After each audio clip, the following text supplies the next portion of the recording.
दोस्तों आज मैं द बीच हाउस मूवी को एक्सप्लेन करने वाला हूँ। अगर आपको पसंद आए तो वीडियो को लाइक और चैनल को सब्सक्राइब कर दीजिए।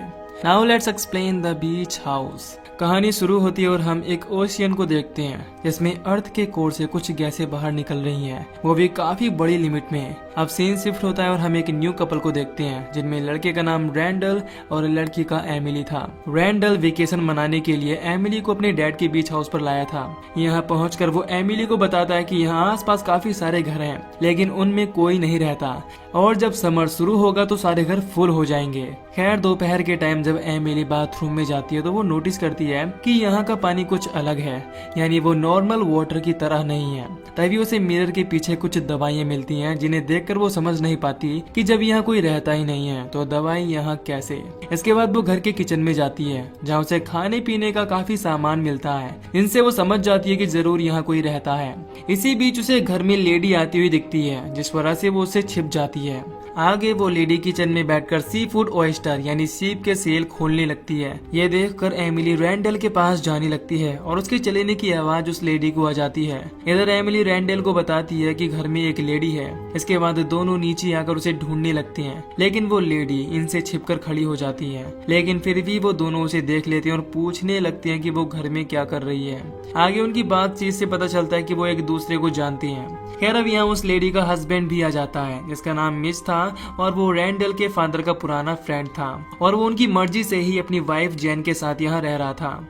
ये सुनकर एमिली रैंडल से कहती है कि हमें एक होटल में चले जाना चाहिए क्योंकि उसे लग रहा था कि उनकी वेकेशन खराब हो चुकी है, लेकिन मिच उन्हें जाने से मना करता है और कहता है कि घर में काफी स्पेस है, हम सब यहाँ रह सकते हैं। उसकी बातों पर रैंडल राजी हो जाता है लेकिन एमिली का मूड ऑफ था। इसके बाद मिच उन्हें डिनर के लिए इनवाइट कर देता है। अब एमिली बाहर आकर स्मोकिंग करने लगती है। इसी बीच उसे एक वॉर्म यानी कीड़ा दिखाई देता है जो कि उसे कुछ अजीब लगता है। अब यहाँ रैंडल उसके पास आता है और उसे समझाने की कोशिश करता है। इसके बाद एमिली यहाँ रुकने को तैयार हो जाती है। अब रात में वो सब एक साथ बैठकर डिनर करने लगते हैं और वो उसे ओयस्टर वाली डिश को खाने लगते हैं। बाकी सब तो ओयस्टर खा लेते हैं लेकिन एमिली उन्हें टेस्ट नहीं करती। फिर वो उन्हें बताती है कि वो एक एस्ट्रोबायोलॉजी की स्टूडेंट है और वो कोई भी लिविंग चीज को नहीं खाती। वो बताती है कि हमारी बॉडी सभी एलिमेंट का कॉम्बिनेशन है और हर जीव की शुरुआत ओशियन से ही हुई थी। ओशियन यानी समंदर को भी सरवाइव करने के लिए सही टेम्परेचर और सही प्रेशर चाहिए। अगर कोई भी चीज डिस्टर्ब हुई तो हम नहीं बच पाएंगे, इसीलिए हमारे सरवाइव के लिए ओशियन का ठीक रहना जरूरी है। एमिली की ये सब बातें उनके सर के ऊपर से जाती हैं। उन्हें कुछ समझ नहीं आता लेकिन उसकी नॉलेज देखकर जेन और मिच काफी इम्प्रेस होते हैं। अब मिच रैंडल से पूछने लगता है कि वो स्टडी में क्या कर रहा है। इस पर वो कहता है कि स्टडी करनी उसने छोड़ दी। आगे वो बताता है कि उसकी नजरों में स्टडी का कोई मतलब ही नहीं है, बस स्टडी करो, बाद में जॉब करो, उसके बाद शादी। उसकी ये बातें सुनकर एमिली थोड़ा अपसेट होती है। अब वो सब बातें कर ही रहे होती हैं तभी उनकी ड्रिंक खत्म हो जाती है और मिच उठकर पानी लेने जाता है। उसे भी वहाँ का पानी अजीब लगता है क्योंकि आज से पहले यहाँ का पानी ऐसा नहीं था। कुछ टाइम बाद वो सब बालकनी में जाकर कई बार ऐसा लगता है कि काश ऐसा कोई हो जो बता पाए कि शादी कब होगी। बाहर का नजारा देखने लगते हैं। वहाँ उन्हें काफी सारे मैनग्रोव्स यानी ओशियन प्लांट दिखाई देते हैं। एमिली को ये देखकर हैरानी होती है क्योंकि मैनग्रोव्स तो ओशियन के अंदर होते हैं। अब जेन को वो नजारा काफी अच्छा लगता है और वो मिच से देखने जाने को कहती है, जिसके बाद वो उसे देखने चली जाती है। अब घर के अंदर रैंडल म्यूजिक सुनने में लग जाता है। बाहर एमिली और मिच बात कर रहे होते हैं तभी उन्हें कुछ अलग हवा महसूस होती है। इसके बाद दोनों अंदर आ जाते हैं। इधर जेन मैनग्रोव्स के बीच में जाकर उसे टच करने लगती है। तभी वहाँ काफी कोहरा आ जाता है जिसकी वजह से वो खांसना शुरू कर देती है और कुछ देर में वहीं पर बेहोश हो जाती है। कुछ टाइम बाद जब जेन वापस नहीं आती तो मिच उसे देखने जाने लगता है। घर में रैंडल ड्रिंक में नशे में सो रहा था। अब वो कोहरा घर के अंदर भी आने लगा था, इस वजह से एमिली गेट बंद कर देती है, लेकिन अब वो भी उस कोहरे के कांटेक्ट में आ चुकी थी जिस वजह से वो भी बेहोश हो जाती है। इसके बाद रात 2 बजे जब उसकी आँख खुलती है तो उसे जेन के खांसने की आवाज आने लगती है। एमिली जेन के कमरे की तरफ जाती है लेकिन मिच उसे देखकर दरवाजा बंद कर लेता है। आगे वो रैंडल को उठाती है और दोनों अपने कमरे में जाकर सो जाते हैं। अगली सुबह जब एमिली की आंख खुलती है तो वो देखती है कि जेन देखने में काफी बीक लग रही है और वो एक जगह पर शांत होकर बैठी है। तभी उसकी नजर टेबल पर जाती है जहाँ जेन ने अपनी सारी दवाइयाँ खा ली थी। इसके बाद जेन अपने कमरे में चली जाती है और एमिली रैंडल के साथ मिच को बीच के पास आकर ढूंढने लगती है। जब वो उन्हें वहाँ नहीं मिलता तो वो दोनों यहीं बैठकर संबात लेने लगते हैं। अब कुछ टाइम बाद अचानक रैंडल का पेट खराब होने लगता है और वो वहाँ से उठकर घर आ जाता है। इसी बीच वो अपना फोन और कार की चाबी वहीं भूल जाता है। इस वक्त एमिली बाहर अकेली होती है। तभी उसके पास मिच आ जाता है। इसके बाद वो दोनों बातें करने लगते हैं। यहाँ एमिली उससे पूछती है कि क्या जेन ठीक है। इस पर वो कहता है कि वो ठीक है। आगे वो ये भी बताता है कि उसे बीच काफी ज्यादा पसंद है। इधर रैंडल भी जब बाथरूम से बाहर निकलता है तो उसे वहाँ का पानी अजीब लगता है और हम देखते हैं कि घरों के पानी में भी गैसेस आने लगी हैं और वो इसे इग्नोर करके बाहर जाने लगता है। तभी उसे जेन के कमरे की आवाज आती है और वो उसे देखने चला जाता है। दूसरी तरफ मिच एमिली से कहता है कि वो स्विमिंग के लिए जा रहा है। इसके बाद वो काफी आगे तक पानी में सीधा जाने लगता है और कुछ देर बाद वो पानी में कहीं गायब हो जाता है। ये देखकर एमिली घबरा जाती है और उसे देखने पानी की तरफ आ जाती है।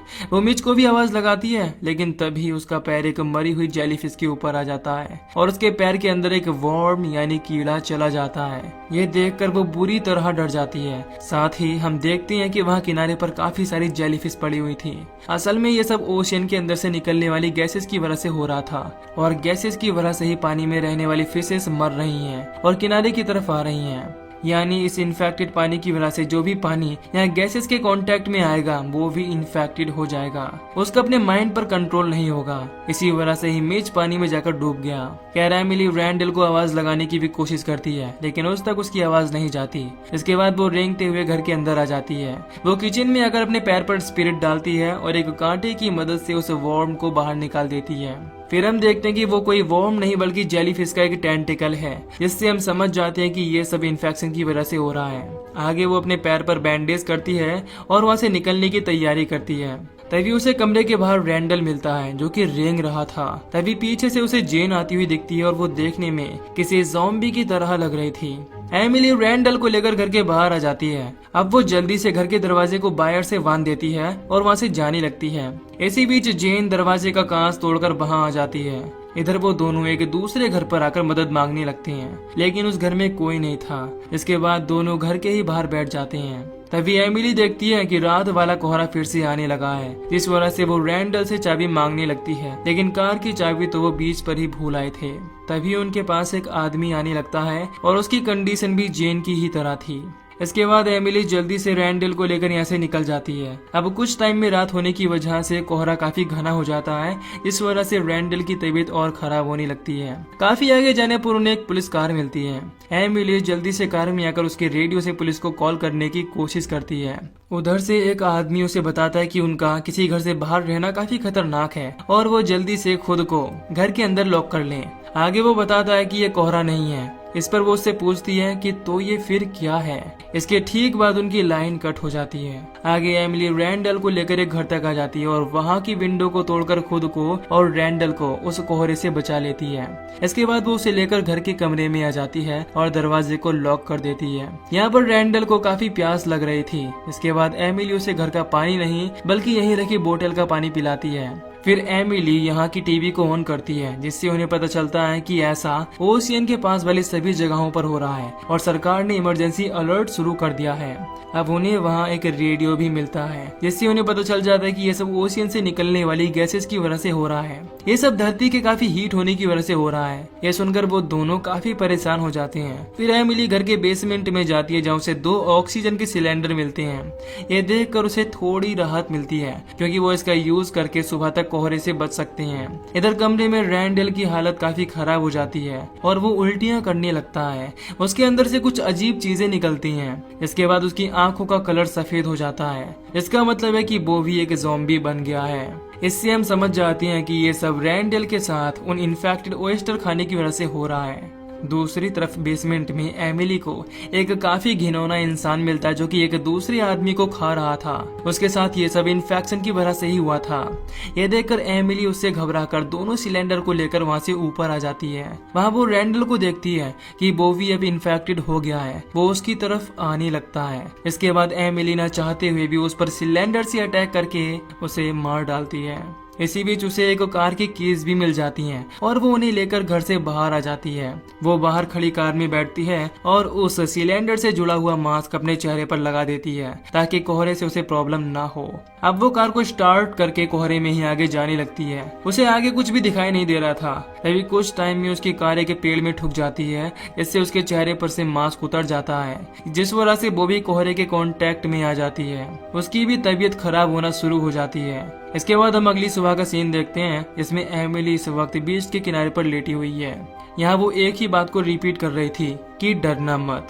इसके बाद यहाँ पानी की लहर आ जाती है और उसे अपने साथ बहा कर ले जाती है। और इसी के साथ ये मूवी यहीं पर खत्म हो जाती है।